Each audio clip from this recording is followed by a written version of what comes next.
বলিউডের গ্ল্যামারাস দুনিয়ায় তারকা সন্তানদের অভিষেক হওয়াটা এখন সময়ের ব্যাপার মাত্র। যোগ্যতা থাকা বা না থাকা, নামী পরিবারের ট্যাগ থাকলেই কপালে জোটে বড় বড় সুযোগ। খুশি কাপুর সেই তালিকারই এক জ্বলন্ত নাম। কিংবদন্তি অভিনেত্রী শ্রীদেবী আর প্রযোজক বনি কাপুরের ছোট মেয়ে হওয়ার সুবাদে রূপালী পর্দার দরজা তার জন্য আগে ভাগেই খোলা ছিল। তবে জন্মগতভাবে প্রাপ্ত এই সুযোগকে তিনি কাজে লাগাতে পেরেছেন, উত্তরটা বোধহয় তার সাম্প্রতিক ব্যর্থতাগুলোই বলে দিচ্ছে। 2023 সালে নেটফ্লিক্সের দ্য আর্চিস সিনেমার মাধ্যমে বেটি কুপার চরিত্রে তার অভিষেক হয়। শুরুতে সমালোচকদের নজর কেড়েছেন তার ম্লান অভিনয় আর এক্সপ্রেশনলেস ফেসের জন্য। আসলে শ্রীদেবীর মতো একজন প্রতিভাবান অভিনেত্রীর উত্তরসূরি হিসেবে খুশির উপর প্রত্যাশার পারদ ছিল আকাশচুম্বী, কিন্তু বাস্তবতা ছিল বড়ই নিষ্ঠুর। 2025 সালে মুক্তি পাওয়া তামিল ব্লকবাস্টার লাভ টুডের রিমেক লাভ অ্যাপ্পাতে জুনায়েদ খানের বিপরীতে খুশিকে বড় পর্দায় দেখার সুযোগ হয়েছিল দর্শকদের। খুশির দাবি ছিল তিনি আগের চেয়ে অনেক বেশি আত্মবিশ্বাসী, কিন্তু প্রেক্ষাগৃহে যাওয়ার পর দর্শকদের কপাল কুঁচকে গেছে তার দুর্বল হিন্দি উচ্চারণ শুনে। ব্যর্থতার এ ধারা কেবল বড় পর্দাতেই সীমাবদ্ধ থাকেনি। এরপর খুশি কাপুর নজর দেন ওটিটি প্ল্যাটফর্মের দিকে। ধর্মটিক এন্টারটেইনমেন্টের রোমান্টিক কমেডি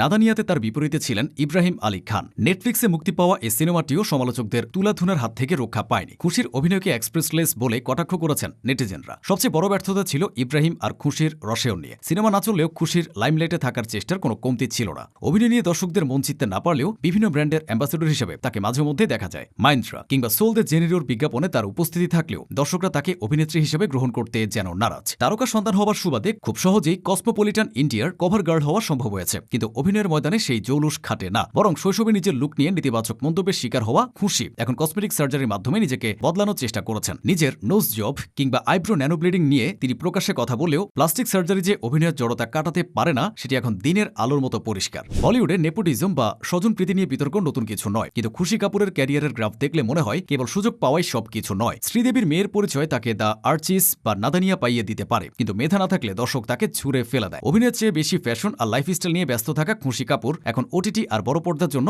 এক আতঙ্কের নাম হয়ে দাঁড়িয়েছেন। একের পর এক ফ্লপ সিনেমা উপহার দেওয়ার পরও তার হাতে কিভাবে নতুন প্রজেক্ট আসে সেটি এখন বড় প্রশ্ন। 2026 সালে মম 2 নিয়ে তার ফেরার কথা থাকলেও দর্শকদের মাঝে কোনো উৎসাহ নেই, বরং আশঙ্কা কাজ করছে যে আরও একটি কালজয়ী সিনেমার সিকুয়াল তিনি নষ্ট করবেন কিনা। আসলে অভিনয়ের প্রতি যে প্যাশন বা ক্ষুধা থাকা দরকার তা খুশির মাঝে মেলা ভার। নিউ ইয়র্ক ফিল্ম একাডেমি থেকে 1 বছরের কোর্স করে এলেও তার হিন্দি উচ্চারণে যে জড়তা রয়ে গেছে তা অবিশ্বাস্য। সিনেমার দুনিয়ায় টিকে থাকতে হলে কেবল নামের জোরে চলে না। খুশি কাপুরের বড় বোন জাহ্নবী কাপুরও শুরুতে সমালোচনার মুখে পড়েছিলেন, কিন্তু অন্তত তিনি নিজেকে প্রমাণের চেষ্টা চালিয়ে যাচ্ছেন। খুশির ক্ষেত্রে সেই চেষ্টার লেশ মাত্র নেই। লাভে আপ্পার মতো ভালো গল্পের সিনেমাও তার অভিনয় গুণে দর্শকদের কাছে হাসির খোরাক হয়েছে। প্রতিটি সিনেমা মুক্তির আগে বড় বড় ইন্টারভিউ দিলেও পর্দার সামনে গেলেই তিনি যেন পাথরের মূর্তিতে রূপান্তর হন। পরিশেষে বলা যায় খুশি কাপুর বলিউডের সেই সব তারকা সন্তানদের একজন যারা প্রতিভার চেয়ে প্রিভিলেজ বা বিশেষ সুবিধাকে বড় মনে করেন। অভিনয়ের মতো একটি কঠিন শিল্পকে তিনি স্রেফ টাইমপাস হিসেবে গ্রহণ করছেন কিনা সেই সন্দেহ এখন অনেকের মনেই জেগেছে। তার ক্যারিয়ারের এই শনির দশা কাটাতে হলে তাকে গ্ল্যামার আর বিজ্ঞাপনের মোহ ত্যাগ করে অভিনয়ের মূল ধারায় মনোযোগ দিতে হবে।